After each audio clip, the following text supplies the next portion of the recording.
Hello mga kaisla ko.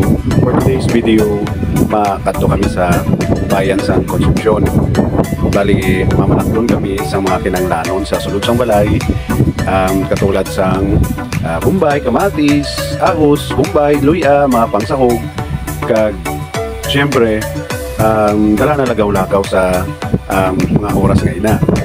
So, ari kami sa buong, nagpaabot kami sa Concepcion sa bagong gin-establish sang amon nga mayor nga dako nga traplin para sa mga dukaan sa mga sakayan sa lain-lain nga isla. Wala pa ini matapos, bali under construction pagit, some improvements, pero matahong tulukon malapad, lalo na sa mga nag-alabot nga mga bisita, nagahalin sa iban nga mga lugar para magbisita sa mga especially sa sa mga pulo, sa mga natawag na island hopping. So for a while, bali nagutong mga anak ko, nabahal kami sang tinuhog nga isaw. Nag-relax muna kami sa kainit kaayo. So hito pa one stick lang anay, kag patanaw-tanaw lang sa chokes to go kay wala masing kwarta inog budget. So naghapit kami anay sa isa ka gamay nga natawag na yung na mall, pero ayos man, establishment. May mga t-shirt, shorts, mga kinanglan, baligin baklan kumapon nga bata sang shorts kag t-shirt. So after that, nagpakadto kami anay sa groceries para magbakal sang inugbaligya sa tindahan namon. Hindi ko lang pag isa-isahon ko na ang ipangbakal ko kay para hindi na maglawig ang amon nga oras o kun ang video nga ini. So ipakita ko lang sa inyo sa sulod sang amon ginkantuan. Kompleto man usually diri ginadayo ang establishment nga ini. Muna silang ginadayo dire kay halos kompleto sila. Pero hindi man siguro tanan, tanan man siguro nga naganegosyo sa groceries, halos kompleto man, pero the best ang presyo nga ginahatag sa establishment nga ini pang masa baga. Halos dire kami gibakal sa amon nga pang baligya sa tindahan namon. Bali yun na nga, nagabayad na ako nga bata. So after that, naghapit kami anay sa walkby para magbakal ako sa akong paha, kaya ang sinturon ko doga kabugto na kay daan doon. So naglibot-libot kami anay, window shopping, murang-hangaw anay kung ano ang may ara nga baklon o kung basi may mga kinanglan sa sulod sa balay namon. Kaya makita ko dire, mabakal ko dayon. After that, nagsaka kami sa second floor, upod ko ang akong anak. Paupod ako anay sa iya, pabakal sang sinturon kay dumabugto na gid ang iyang paha. So kin-check namon sa ibabaw, wala pa. Dahil lang, ara namin sa ibabaw kay nagsaka. Yes.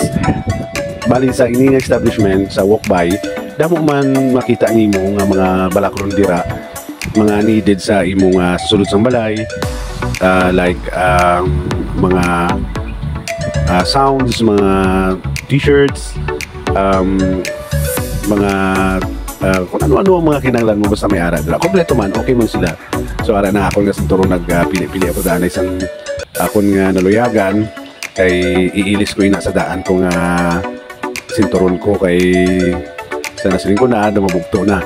So pagkatapos namon bakal, nakuha naglibot kami sa annex ini, at nakita namon ang mga new display nila like mini karaoke. Pero affordable ang mga prices, okay man ang mga bawat price, affordable man. So after that, tanaog kami kag magbayad sa akong nga sinturon. Wala na ang ginbakilan ko kay wala lang window shopping, patingin-tingin kung ano ang mga nagmi kag nagwa. After that, nagbakal na kami sang mga Kamatis, Bombay, Luya, sa nasiling ko na pagbaligya lang sa sulod sang sang tindahan namon kag gamito namon. So pagkatapos namon pili, iya nga akong nga bata kay nagutom na siya, nagapit kami sa bakery anay. Wow, may mga cake, pero ang ginbakal ko lang panisa lang kay mamatsoy kami nga duwa. Kay kinanglan namon matapos dayon ang amon nga pamaklon para makapuli kami dayon kay base magabihan kami kay kabudlay sang sitwasyon nga magabihan kami nga nagka-travel kami papuli sa pulo. Kay kung maabtan ka sang dulom mabudlay ipuli nga nagapambot ikaw.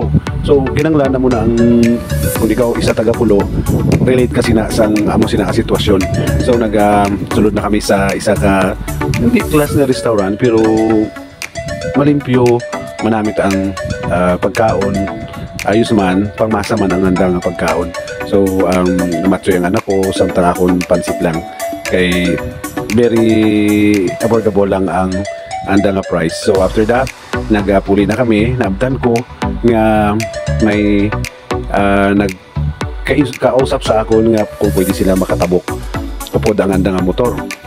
Kaga ginkarga namon kay total hindi man ako kargado, hindi man damo ako naging pangbakal, mga basic needs ma lang kag mga kulang-kulang ba lang sa tindahan namon kag sa sulod sa balay namon. So then nagpasugot na lang ako nga ikarga ini ang motor kay ginagamit ini sa paghakot sa mga bato sa tindog nga gym sa eskwelahan sang barangay Makatunaw. So bruligan namon ini para matigayon ni tanan para sa pag-abot dito sa pulo hindi sila mabudlayan maghakot sang bato from baybay to eskwelahan kay kalayo pa sang eskwelahan nga dapat nila hakuton. So the best way nga madasig ang paghakot sa mga mabugat is motor ang gamiton. So nagakon man ako kay at least makabuling man ako sa andasang mahapos kag madasig nga paghulag sa anda nga mga material sa eskwelahan kag ara sila subong higtan ina sa namon para ini maghulag ang motor sa baybayo namon karon sa paglakat namon sa papuli sa pulo dayon.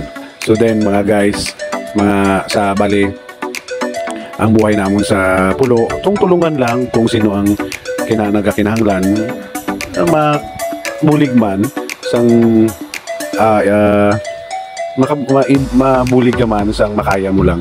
So amo na ang the best way nga mahimo ko. So after that nasettle na namon ang tanan kag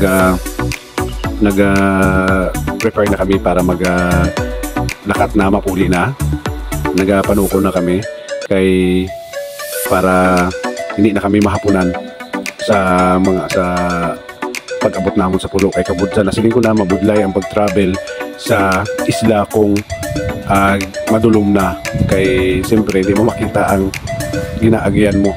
So pag-abot namon pa-relax anay kag pangin-hangin anay sa baybay kag pa ano lang pa huway-huway. So mga guys, thank you for watching. Bye-bye!